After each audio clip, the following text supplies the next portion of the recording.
Have you ever caught yourself during a seemingly insignificant action that goes against your best interest and leaves you feeling a pang of guilt?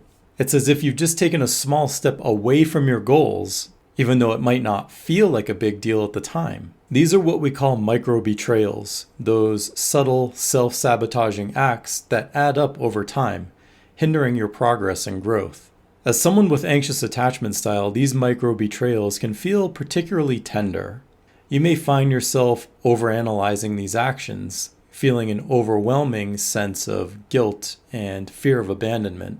These seemingly small actions, like snoozing the alarm clock instead of getting out of bed, procrastinating on an important task, or reaching for that extra sugary treat when you're working towards a healthier lifestyle, those all can accumulate and form a barrier between you and your true potential. Anxiously attached individuals often struggle with self-sabotage in unique ways. The fear of not being good enough or the anxiety about potential failure can lead to behaviors that undermine their own success. You might feel a constant need for reassurance and validation, which can result in seeking comfort through actions that provide immediate relief but long-term detriment. Have you ever felt that sense of frustration, wondering why you keep engaging in behaviors that undermine your efforts?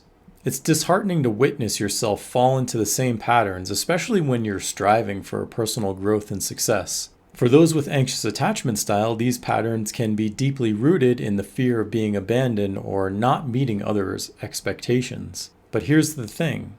Many successful people, including those who seem to have it all together, struggle with micro-betrayals.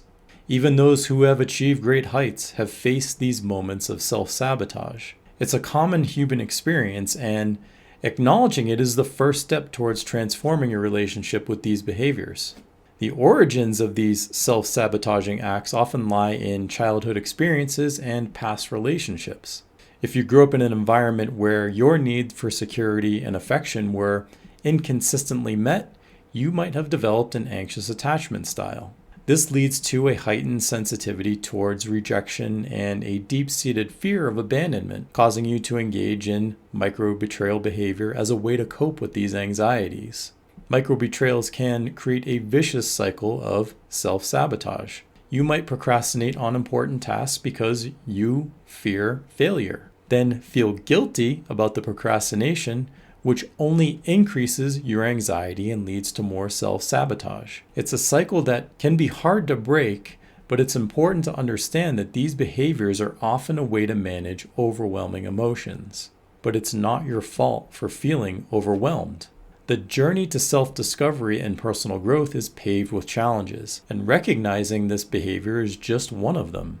And if you look on the bright side, you now have the power to take control of your actions and change the trajectory of your life. And the first step towards this is awareness. Start by acknowledging these moments. So the next time you catch yourself engaging in this type of behavior, pause and reflect on the impact that it will have on your long-term goals. For instance, if you find yourself avoiding a task because you're afraid of failure, recognize this as a moment of self-sabotage and acknowledge the underlying fear driving this behavior. Step 2 is acceptance, embracing your humanity. Understand that these moments are a natural part of your journey, and instead of berating yourself, accept that slip-ups happen. What matters most is your response. By practicing self-compassion, you can begin to break the cycle of self-sabotage. Remember, it's okay to feel anxious and to feel uncertain. These feelings don't define you. They are simply a part of your experience. And then number 3, take action. Build new habits. Once you've recognized and accepted these micro-betrayals, take deliberate action to replace them with positive choices. It won't happen overnight,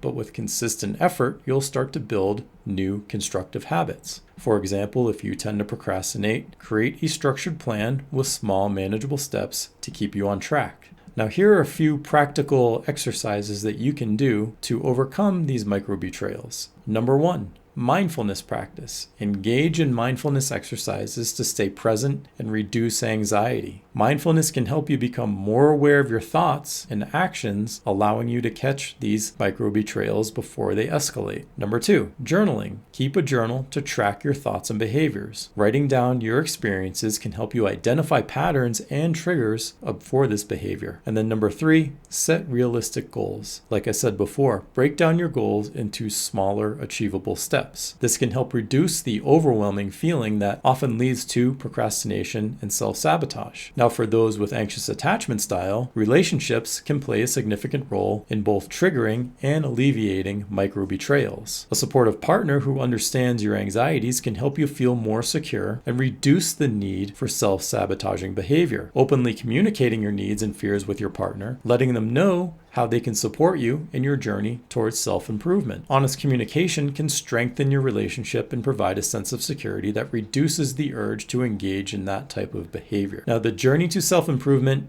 is not easy.